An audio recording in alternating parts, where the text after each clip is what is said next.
Saúdo os irmãos com a paz do Senhor. Quero fazer a gravação da primeira lição da revista da EBD desse segundo trimestre, que fala sobre a Igreja eleita, redimida pelo sangue de Cristo e selada com o Espírito Santo da promessa.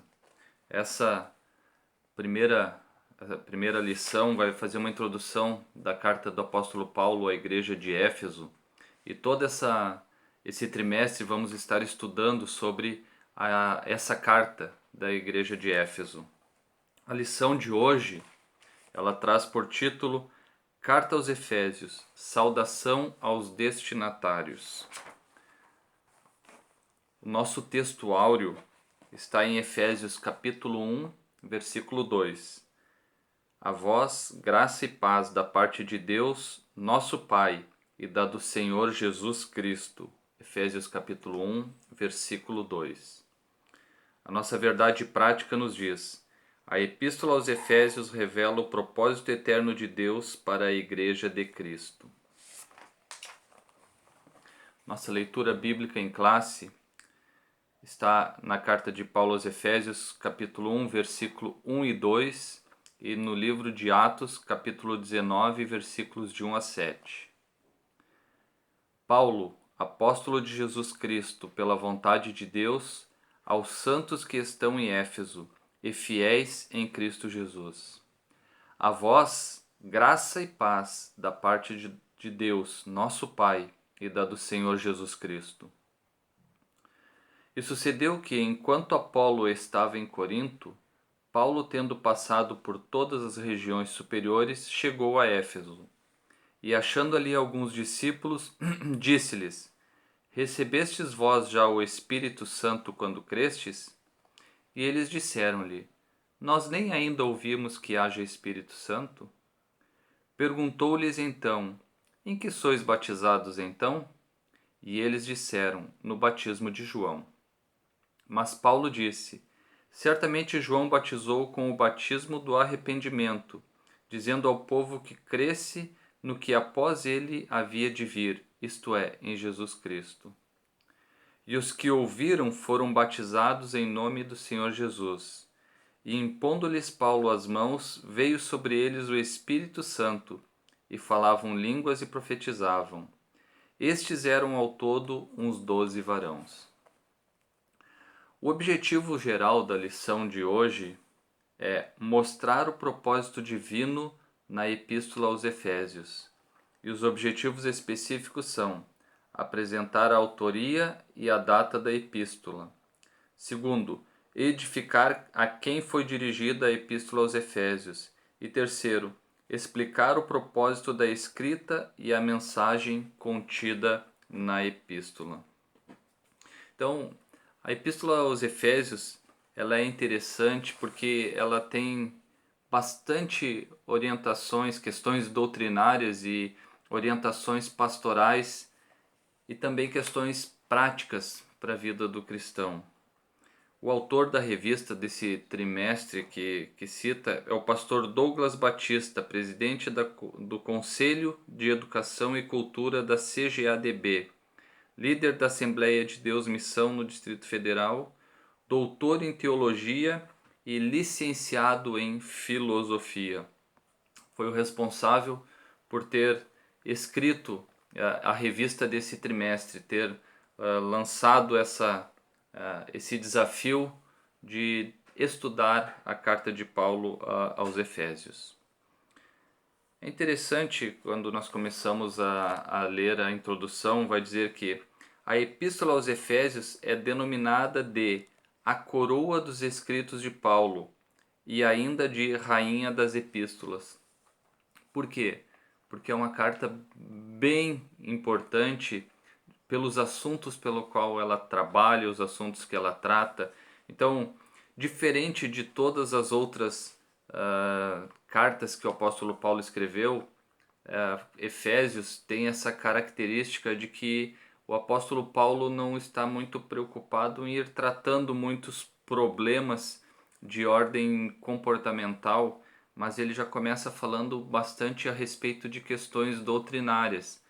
Em Corinto, Paulo começa a falar a respeito de problemas que estavam ocorrendo dentro da igreja. Agora, em Éfeso, Paulo já não está mais com essa preocupação. Por isso que ela é considerada, então, a rainha das epístolas, ou seja, uma epístola de destaque. Nela, o propósito eterno de Deus para a igreja está revelado por meio de Cristo Jesus. Nesta lição, estudaremos os aspectos introdutórios e as principais abordagens doutrinárias da epístola. Durante este estudo, o conteúdo da epístola deve nos levar à adoração a Deus e ao aperfeiçoamento de nossa vida cristã. Então, esse é o início daquilo do qual nós vamos estudar nesse trimestre. E o primeiro tópico começa a falar sobre a autoria e data. O item 1, que é a autoria, diz: conforme o costume da época, o autor inicia a carta declarando a sua identidade. Paulo, apóstolo de Jesus Cristo, Efésios 1:1, parte A. É interessante porque no versículo 1 vai dizer: Paulo, apóstolo de Jesus Cristo, pela vontade de Deus. Quem era Paulo? Essa é a grande questão que vai tratar a respeito da autoria da carta de Paulo aos Efésios. Quem era Paulo? Ele vai seguir aqui dizendo que o livro de Atos menciona que ele se chamava Saulo, nome hebraico, mas que também era conhecido como Paulo. Isso está em Atos capítulo 13, versículo 9.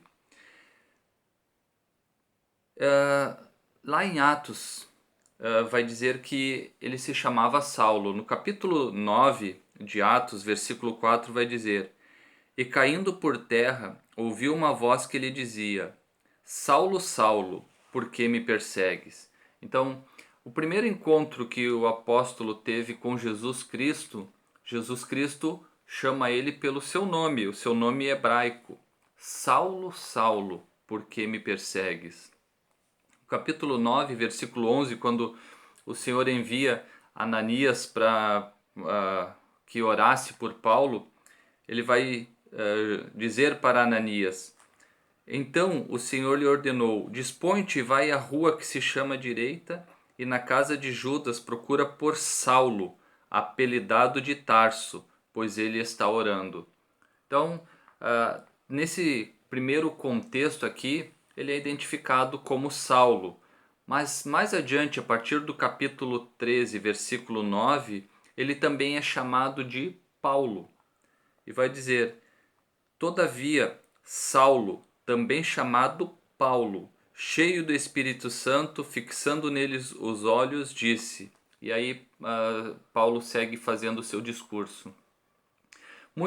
Já ouvi muitos dizerem no apóstolo, no homem Saulo que foi transformado no apóstolo Paulo.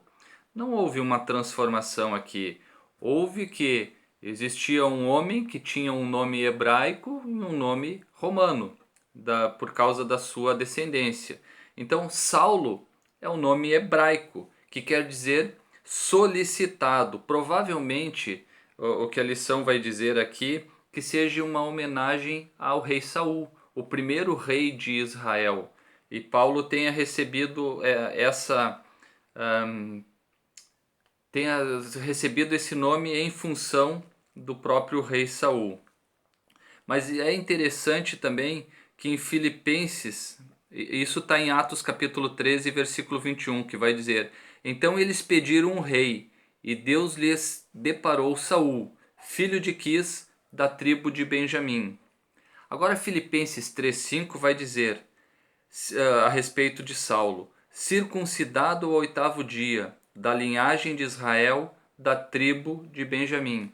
Então, tanto o rei Saul quanto o apóstolo Paulo pertenciam à mesma tribo.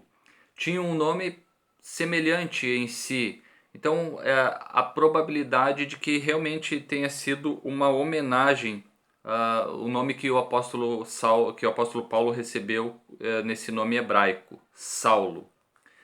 Já o nome Paulo, ele tem uma origem romana, que quer dizer pequeno. Isso está em Atos capítulo 22, 25, que diz: Quando o estavam amarrando com correias, disse Paulo ao centurião presente: Ser-vos-á porventura lícito açoitar um cidadão romano sem estar condenado?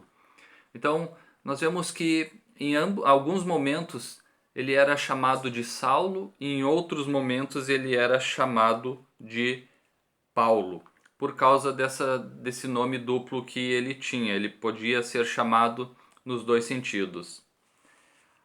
O item 2 vai falar a respeito da assinatura apostólica, e nós vamos tratar um pouquinho melhor a respeito dessa questão dos dois nomes que ele tinha. E vai dizer o seguinte: nas 13 cartas de sua autoria, o apóstolo se identifica como Paulo, nunca como Saulo. Ou seja, ele começa a ter uma questão diferente nisso. Provavelmente por considerar o nome mais apropriado para evangelizar o mundo gentílico, Romanos 11:13. Outro detalhe relevante é a reivindicação de sua autoridade apostólica, com a ressalva pela vontade de Deus, Efésios 1:1. Isto é, não escolhido por homem. Quando nós começamos a analisar o livro de Atos, a partir do capítulo 9, onde o apóstolo Saulo teve um encontro com Jesus, nós vamos ver que até ele ter sido chamado para a obra missionária, que vai lá no capítulo 13, então dos capítulos 9 até o capítulo 13, lá até o versículo 8, ele é conhecido como Saulo, ou seja, ele era conhecido como ele foi chamado dentro do povo hebreu, conhecido pelo seu nome hebreu. A partir do capítulo 13, versículo 9, um pouquinho antes, no início do capítulo, o Espírito Santo pede para que seja separado Barnabé e Saulo para a obra missionária, ou seja, eles são comissionados para irem para a obra missionária. E a partir daí, a primeira menção que se faz já não chama mais ele de Saulo, mas vai chamar ele de Paulo. Porque a probabilidade é que um nome romano abriria melhor as portas para ele para a pregação do Evangelho. O seu trânsito dentro do Império Romano seria até muito mais aceito do que o seu nome hebreu. Por isso que Romanos 11:13 vai dizer: Dirijo-me a vós outros, porque sois gentios, visto pois que eu sou apóstolo dos gentios, glorifico o meu ministério. Então, o apóstolo Paulo já estava falando aos gentios usando o seu nome gentil. E o início do que nós já lemos algumas vezes ali, de Efésios 1:1, vai dizer que ele é apóstolo pela vontade de Deus.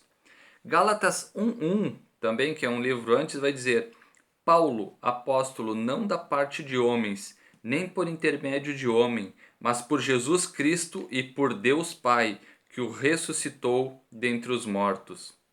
Então, o apóstolo Paulo não reivindicava para si a autoria e dizia: eu sou o cara, eu que faço, eu que aconteço. Não, ele disse: eu sou apóstolo pela vontade de Deus. E Atos 13, 1-3 vai dizer: havia na igreja de Antioquia profetas e mestres, Barnabé e Simeão, por sobrenome Níger, Lúcio de Cirene, Manaém, Colasso de Herodes, o tetrarca e Saulo. E servindo eles ao Senhor e jejuando, disse o Espírito Santo: Separai-me agora Barnabé e Saulo para a obra a que os tenho chamado. Então, jejuando e orando, impondo sobre eles as mãos, os despediram. Então, o apóstolo Paulo reconhece que o chamado para ser apóstolo dos gentios não veio dele, veio diretamente do Senhor. Então, essa é a ressalva que ele faz. Olha, sou eu, o apóstolo Paulo, que estou escrevendo, mas não é da minha parte, porque eu sou o que sou pela vontade de Deus. Então, toda a assinatura do apóstolo Paulo começa dizendo Paulo, e aí ele escreve dizendo, mas em Efésios e em Gálatas ele disse: olha, não é da minha parte, é da parte do Senhor.